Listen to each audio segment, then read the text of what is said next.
ಉದ್ಯೋಗ ಅವಕಾಶ ಕೊಡ್ತಕ್ಕಂಥ ನಿಟ್ಟಿನಲ್ಲಿ ಕ್ಯಾಬಿನೆಟ್ ಅಲ್ಲಿ ಚರ್ಚೆ ಆಗುತ್ತಾ ಅಂತ ಸರ್?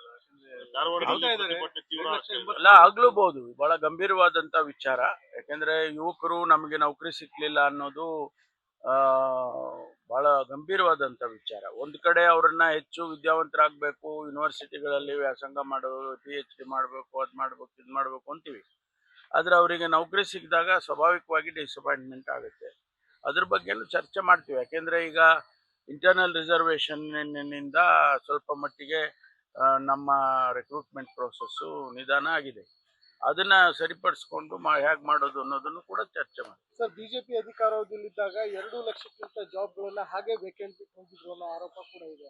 ಅದು ಮತ್ತೆ ಕಂಟಿನ್ಯೂ ಆಗ್ತಿದೆಯಾ ನಿಮ್ಮ ಅವಧಿನಲ್ಲಿ? ಅಲ್ಲ, ನಾವು ಏನು ಅದರಲ್ಲೇನು ಮುಚ್ಚುಮರೆ ಇಲ್ಲಲ್ಲ. ನಮ್ಮ ಮ್ಯಾನಿಫೆಸ್ಟೋನಲ್ಲಿ ಹೇಳಿಲ್ವಾ? ನಾವು ಹೇಳಿದ್ದೀವಿ 2.5 ಲಕ್ಷ ಹುದ್ದೆಗಳು ಖಾಲಿ ಇದೆ ಸರ್ಕಾರದಲ್ಲಿ, ಅದನ್ನ ಹಂತವಾಗಿ ತುಂಬುತ್ತೇವೆ ಅಂತ ನಾವು ಹೇಳಿದ್ವಿ. ಅದನ್ನ ಈಗ ಪ್ರಾರಂಭ ಮಾಡಿದ್ದೇವೆ. ಈಗಾಗಲೇ ಬಹಳಷ್ಟು ಜನನ ರಿಕ್ರೂಟ್ಮೆಂಟ್ ಮಾಡಿಬೇಕು 2.5 ವರ್ಷದಲ್ಲಿ. ಆದರೆ ಈ ಮಧ್ಯದಲ್ಲಿ ಇಂಟರ್ನಲ್ ರಿಸರ್ವೇಷನ್ನು ಇವೆಲ್ಲ ಬಂದ ಮೇಲೆ ಸ್ವಲ್ಪ ಸ್ಥಗಿತ ಆಗಿತ್ತು. ಅದನ್ನು ಮುಂದುವರಿಸ್ತಾರೆ. ಈಗ ನಮ್ಮ ಇಲಾಖೆನಲ್ಲೇ ನಾನು ಹೇಳಿದೆ ನಿನ್ನೆ ದಿವಸ 17,000 ಹುದ್ದೆ ಖಾಲಿ ಇದೆಯಪ್ಪ ನಮ್ಮಲ್ಲಿ.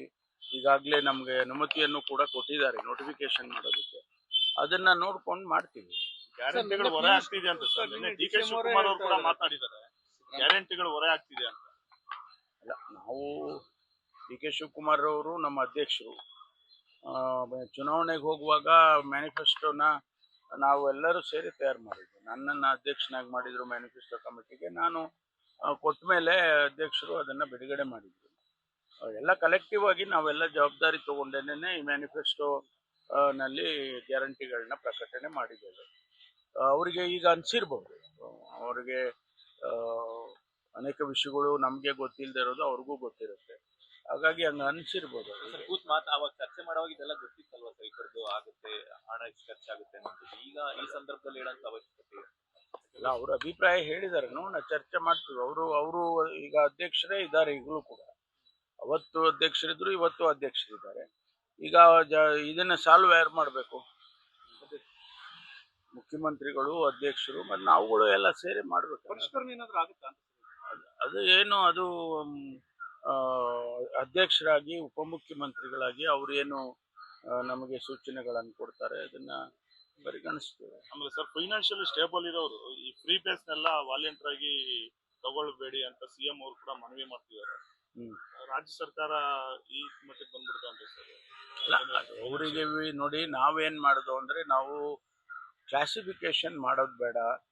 ಅವ್ರ ಹತ್ರ ಹಣ ಇದೆ, ಇವ್ರ ಹತ್ರ ಇಲ್ಲ, ಆ ಥರ ನಾವು ಡಿಫ್ರೆನ್ಶಿಯೇಷನ್ ಮಾಡೋದು ಬೇಡ. ಎಲ್ಲರಿಗೂ ಒಂದಂತ ಮಾಡಿದ್ರೆ ಯಾರು ಇರೋರು ತಗೊಳ್ಳೋದಿಲ್ಲ ವಾಲಂಟಿಯರ್ಗೆ. ಅವ್ರು ಯಾರು ಹಣವಂತರು ಯಾರು ತಗೊಳ್ತಾರೆ ಅಂತೇಳಿ ಆ ಅರ್ಥದಲ್ಲಿ ನಾವು ಮಾಡಿದ್ದೆವು. ಈಗ ಕೆಲವರು ಅದೆಲ್ಲ ಏನು ನಮಗೂ ಕೊಡಿ, ಇದ್ರು ನಮ್ಗೆ ಕೊಡಿ ಅನ್ನೋ ಥರ ಆಗ್ಬಿಟ್ಟಿದೆ. ಈಗ ನಾವೆಲ್ಲ ನಮ್ಮ ಊರುಗಳಲ್ಲೆಲ್ಲ ನಾವು ನೋಡ್ತೀವಿ, ಯಾರು 100 ಎಕರೆ ಜಮೀನು ಇರೋರು ಕೂಡ 2,000 ರೂಪಾಯಿ ತಗೊಳ್ತಾರೆ. ಆ ಥರದಲ್ಲಿ ನಾವು ಏನು ಅವರಿಗೆ ಡಿಫ್ರೆನ್ಶಿಯೇಟ್ ಮಾಡೋಕ್ಕಾಗಿಲ್ಲ. ಆ ಅರ್ಥದಲ್ಲಿ ಮುಖ್ಯಮಂತ್ರಿಗಳು ಹೇಳಿರ್ಬೋದು. ಈಗ ಹಿಂದೆ ತಮ್ಗೆ ಗೊತ್ತಿದೆ, ಆಲ್ ಇಂಡಿಯಾದಲ್ಲಿ ಗ್ಯಾಸ್ ಸಿಲಿಂಡರ್ಸ್ ಅನ್ನ ವಾಪಸ್ ಕೊಟ್ಟರು ಬಹಳ ಜನ. ಮಾನ್ಯ ಪ್ರಧಾನಮಂತ್ರಿಗಳು ಕೂಡ ಅದನ್ನ ಅಪ್ರಿಷಿಯೇಟ್ ಮಾಡಿದ್ರು. ಹಾಗೆ ಆ ಅರ್ಥದಲ್ಲಿ ಅವರೇ ಕರೆ ಕೊಟ್ಟಿದ್ರು. ಅದಕ್ಕೆ ಈಗ ಮುಖ್ಯಮಂತ್ರಿಗಳು ಅದೇ ರೀತಿ ಕರೆ ಕೊಟ್ಟಿದ್ದಾರೆ. ಮುದ್ದೆ ಕೇಸಲ್ಲಿ ಪೋಕ್ಸೋ ಕೇಸ್ ದಾಖಲಾಗಿದೆ, ಎಸ್ಕೇಪ್ ಆಗಿದ್ದಾರೆ ಅಂತ ಮಾಹಿತಿ ಇದೆ. ಬಗ್ಗೆ ಗೃಹ ಇಲಾಖೆ ಯಾವ ವೈರಲ್ ಆಗ್ತಿದೆ ಮಾಹಿತಿ ತಗೊಳ್ತೀನಿ. ತಗೊಂಡು ಉತ್ತರ ಕೊಡ್ತೀನಿ.